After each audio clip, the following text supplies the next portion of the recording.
Hey everyone, back tuning into today's video. Going to have a look at weather going out through June today.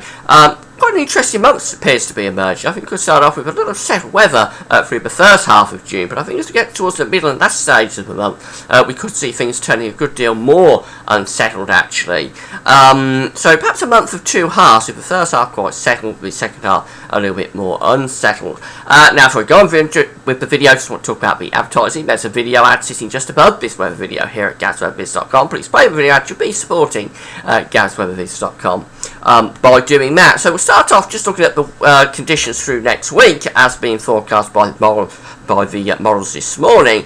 And we see that high pressure is taking over the pattern next week, so I think we are in for a good deal of fine weather actually next week. High pressure should be starting to dominate up over Scandinavia. There is a high pressure up over Scandinavia at 1030 millibars, dominating to the northeast. So we've got a ridge of high pressure building from the Azores high into that high pressure up over Scandinavia. So we've got two distinct areas of high pressure developing through the course of next week. Now this actually shows things quite slack here across England and Wales, so that will be giving us some quite heavy showers across England in particular, if that's right. But I think it's a bit speculative, and actually if you have a look at the GEM, the Canadian model, that has a much stronger ridge from the Azores up to the Scandinavian high. We've got the Azores high out there, and the ridge is being thrown up there into the Scandinavian high. And yeah, that's a much stronger risk. So if that's right, I think we are looking at mainly settled conditions through the course of certainly the first and middle stages of next week. The GEM is very similar again. We have that ridge of high pressure building from the Azores up to the Scandinavian high. So again, lots of dry weather with that through the course of next week. It will be basically warm, dry and sunny, if that's right. So certainly the first opening few days of June looking really quite good. If we have a look at the stratospheric temperature though, this is sort of the start of what I'm basing my ideas on, that have a more settled first half and then perhaps becoming a little bit more unsettled in the second half.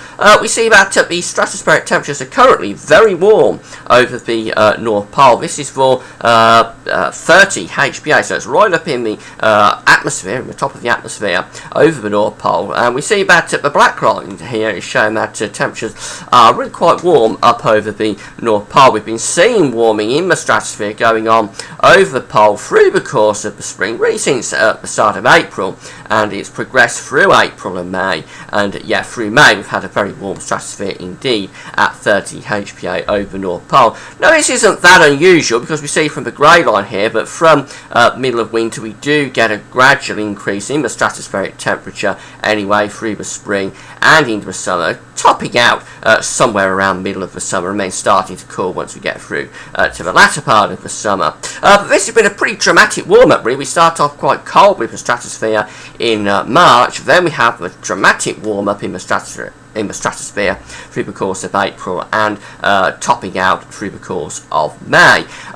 So we haven't had that gradual increase in the temperature in the stratosphere. We've had a dramatic warm-up in the stratosphere through the course of the summer, and I think what this is going through the course of the spring, I think what this is going to do is that it's going to promote some blocking up over the North Pole. Probably not that extensive in terms of blocking, but I think it will promote some blocking over the pole through probably around middle of June to the middle of July. That's what I'll be looking forward to, seeing some blocking coming along. Now of course this warm-up in the stratosphere is associated with the warm-up in the temperature over the Arctic anyway. The Arctic does warm through the course of the spring and the summer as we lose the polar vortex, but it's just the dramatic nature of the warming. It's not been a gradual increase as this grey line would suggest it should be. It's been a very dramatic push up through the course of April, May, and I think that could well promote some blocking conditions over the Arctic through the course of the next month or so at least. So if you have a look at the forecast in terms of the Arctic oscillation, this is the index that tells us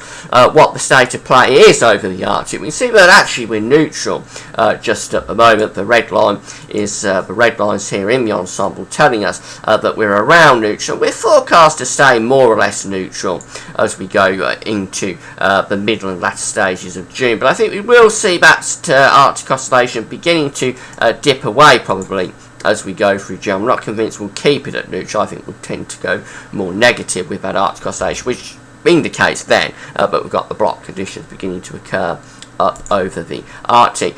Have a look at the precipitation forecast from the GFS model, for the CFS model I should say, but this is the longer range version of the GFS. It's the same model really, it's just that the CFS extends out over weeks and months, whereas the GFS ends after 2 weeks. Just have a quick look at the CFS model. This is from the website weatherweb.net. This is a precipitation forecast from the CFS model. What we see with this, and it's in weekly periods, so this takes us from the week from today to the 5th of June, we see that we've got high pressure really quite dominant here across many parts of the country. This is where the high pressure would be from the Azores stretching out to the northeast of the country, but it does have this area of precipitation over Scandinavia. But this is quite an extensive area of high pressure, keeping this area of low pressure in the Atlantic well away from us. It's not completely settled through this first weekly period up to the 5th of June. We do have some precipitation here across central parts of England. That's really, I think, indicating the chance of showers, but really the high pressure is quite dominant there. If we have a look at the second weekly period, this takes us to the 12th of June. We see that again we have high pressure quite dominant sitting up to the north of the country. The high pressure is around here. A little bit more unsettled across England and Wales, but again that's probably just from showers, and the main area of low pressure is over the continent and again out Atlantic. So I think really again up to the 12th of June we should be seeing quite a bit of settled weather from this area of high pressure. Not totally settled, but quite a bit of settled weather going through this second weekly period. But if we have a look at the third weekly period, which takes up to the 19th of June, then things start to become a good deal more unsettled on the CFS model. We begin to see the high pressure being pushed up here to the northeast of the country. That's where the high pressure is there, and now we're much more under low pressure conditions around here. So we have the low pressure extending in from the continent that way, and we have the low pressure extending in from the Atlantic that way. So everything's becoming much more unsettled around the British Isles in that third weekly period. And then once we get through to the fourth weekly period, this takes us up to the week of the 26th of June, then things really do become very, very unsettled in that final stage of the June. So yeah, low pressure is very much dominating the weather there around British Isles, producing a really wet week up to the 26th of June. Also across much of northern and central Europe as well, we've got low pressure dominated weather, and the high pressure then is being pushed right up here, right up towards Greenland and off the map actually, and it's also got a little bit of a ridge developing out in the Atlantic there. But that's a very unsettled signal going into the latter stages of June. So that does imply again that we're seeing this more settled first half, less settled second half. And have a look at the South Korean model finally. This is pressure from the South Korean model. This is showing that for the middle of June. This is broken down into middle, late and early stages of the month.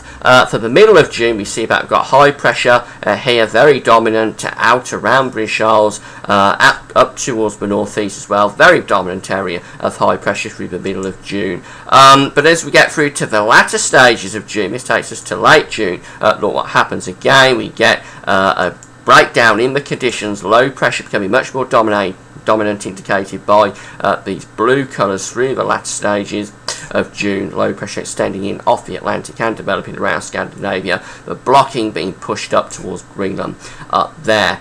So again, that does imply that as we get through to the latter stages of June, we're possibly looking at a breakdown in conditions. If we have a look at up to early July, well, that is then showing low pressure again is very dominant here, going in towards early July. Not sure about that, that's a long way off. I'm not sure I'd take that too seriously, but the idea is definitely there amongst the CFS model and this Korean model that we're going to see quite a settled first half of June. Not totally settled, there will be some showers around during the first and second weeks of June. But as we get through to the latter stages of June, we are likely to see a breakdown in the conditions, much more unsettled conditions coming along through the third and fourth weeks of the month. And of course, this is taking us to some quite big events. We've got Wimbledon going on in the last stages of June. We've got Glastonbury going on in the last stages of June. If this is right, we are looking at a much more unsettled spell around that time. So those events could well be hit by the weather. Now, this isn't the June month head forecast. I'll be doing that next week, so come back that probably on Monday, the June month head forecast. But expect to see the June forecast reflecting this idea that the first bit of the month is quite settled, the second half of the month much more unsettled and cooler and wetter. That's it for now. Thanks for watching.